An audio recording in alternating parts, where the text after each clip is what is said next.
I thought for a second. There were no poison arrow frogs in this cold climate. They all lived in a much more humid climate. This area was cold, only tree frogs and green frogs up here. What made the frogs toxic? Something happened to their water? The power got out from the dam. Somehow contamination in all the water. Animals sick from the water. Come down here in water. Contamination dishwater. His choice of words made me think again. You said the dam? Did something happen at the dam? Yeah, the people attacked the dam because the power to go out caused the toxic water. He paused for a moment. Then the new people take over. Water still not toxic. Still no power. Still this water toxic. He motioned his hand around. Now frogs have special toxic power. I thought for a moment and then asked, how'd you figure out about the dam? We heard rumors, but that's it. Oh, hold on.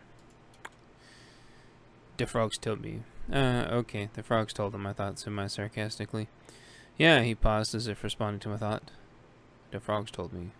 Wait, did I say that out loud? I was probably just tired.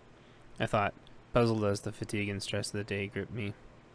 The frogs, they tell me a lot. They say you coming, that you not bad men. Well, we definitely appreciate it. Your hospitality has been much appreciated. Don't mention it, little brother. With that, the first pizza was done. He slid it out on the table and put in the next one. The aroma was intense in the garlic and the cheese. Didn't ask what the meat was just going to pretend it was from an animal that he had caught. I heard some chattering in the other room. The guys had relaxed a bit due to the beers. I heard a few head outside probably to get extra wood for the night. Mountain guy sliced the first pizza up and brought it in the other room. He laid it on the coffee table for everyone. Here you go. More soon. Eat up, brothers. The girl rushed over and grabbed some, the bold one eating first, and then the little timid girl. It was hot, so they just nibbled at first, little smiles on their faces. Everyone else decided to wait for the rest of the team to come back with wood from the woodpile. I went back in the kitchen with our forest friend. I hated being the first to eat. The fire needed to be stoked, and there was plenty more that I'd wondered about. So, those villagers, you think they'll come back up here for revenge? No, definitely not be thinking so. I decided to leave it at that. I didn't want to pry anymore. I imagined them tied to posts alive throughout the night, the dead and dying piled up around them. Maybe he put frogs on their wounds or something to make sure they lived and wouldn't be in too much pain. The villagers too superstitious to go anywhere near them, frogs hopping all over them just to make sure. Yeah, I can't imagine they'll mess with us again. We both sat quiet and thought and let the pizza finish. When it was done, we brought it back in the other room. It was a self-rising pizza. He must have stocked up before the collapse in the giant freezers in the basement, so they would always stay at good temperature to save on electricity. We all ate in relative silence once the guys got back from bringing in the second load of wood. They didn't want to discuss the plan around the forest man due to OPSEC. I don't mind. I was tired of talking about work. Anyway, none of us had real food in quite a while. Our cold stores were the first to get cooked off due to not having electricity to refrigerate. It barely got warm enough during the day in the Pacific Northwest, where you couldn't trust the outside to keep anything around the proper temperature, 40 degrees Fahrenheit. If it snowed, though, all bets were off. People loved to throw their stuff outside in the snow to keep it cold. We all sat in the warmth. The girls finished eating and went back to playing. The forest man let us know there was a guest bedroom for the girls to sleep in. RXO went and checked it out and said they'd be just fine. It wasn't long after dinner before they were completely passed out from the day. Our armor and tank picked them up and set them in bed and tucked them in. We talked late into the night about the state of the civilization and our history as a team. We worked out a guard rotation and started to sleep in our friend's warm house. I took first watch this time. I had a lot to think about. I missed my cat. It was really hard to sleep without a cat walking all over me. I can't imagine a cat would do well here, though, not with all the contaminated water and poisonous frogs. I listened to the soothing frogs for several hours, just making sure to keep the stove moderately full of wood. It wasn't long before I heard sad noises coming from the girls' room. I brought in a water bottle, and one of them was whimpering. That woke up the bolder of the two, and she looked at me. I uncracked the water bottle lid enough so she could open it and handed it to her. She nodded and woke her friend up to give her a drink. I left the room. In a few minutes, I felt a tap upon the shoulder as I was sitting in my chair. I spun around, not having heard anyone coming. Two sets of eyes looked at me. I walked to the bathroom door, and they followed. Then I handed them an electric lantern we'd brought and flicked it on. They wouldn't go in. I mentally smacked myself and put my hand out to get the lantern back and went in first and checked behind the door and quietly moved the shower curtain so it was scrunched up.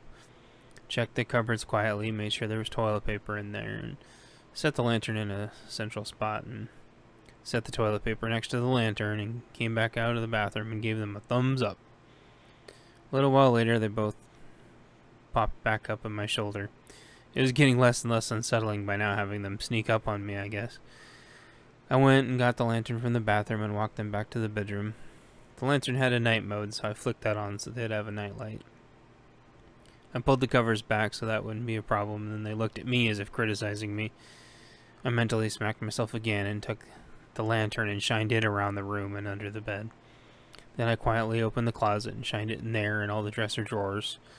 I looked at them, and the bolder of the two gave me a thumbs up. They climbed back in their bed, and I put the lantern back on night mode and made sure the water bottle was next to the lantern so they could find it.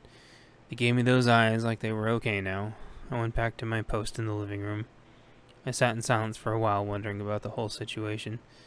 The marauders. They must be sleeping somewhere. It's safe to assume they made it to the first town. Maybe that was even a splinter part of their group that smashed into the first trade post at the first town.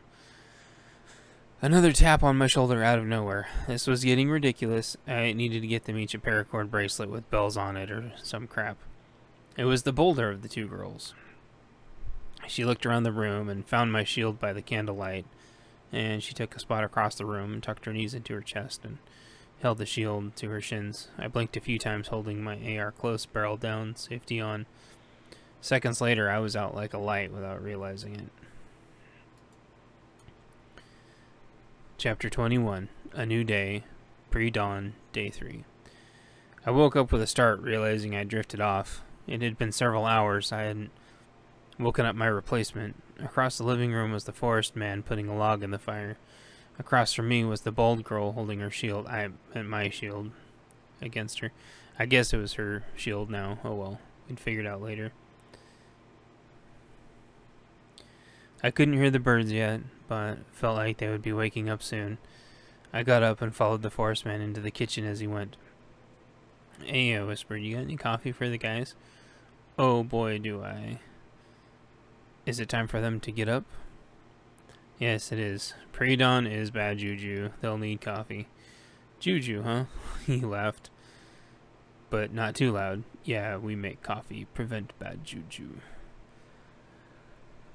He went downstairs to his cellar and came up a few moments later with a sack that sounded like it had beans in it.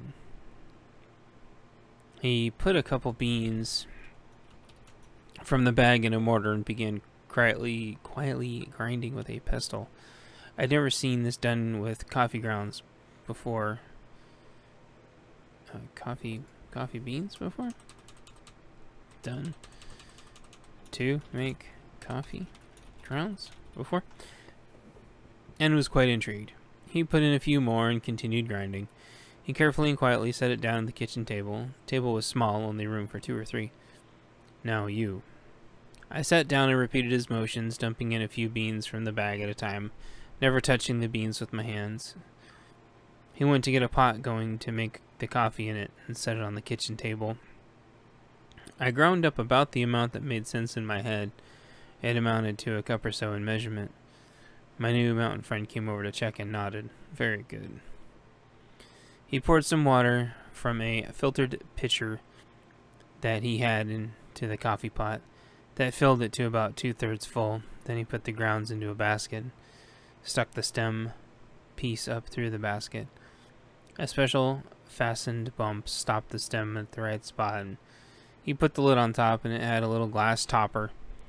Memories flooded through my mind of when my dad used to percolate coffee on the campfire.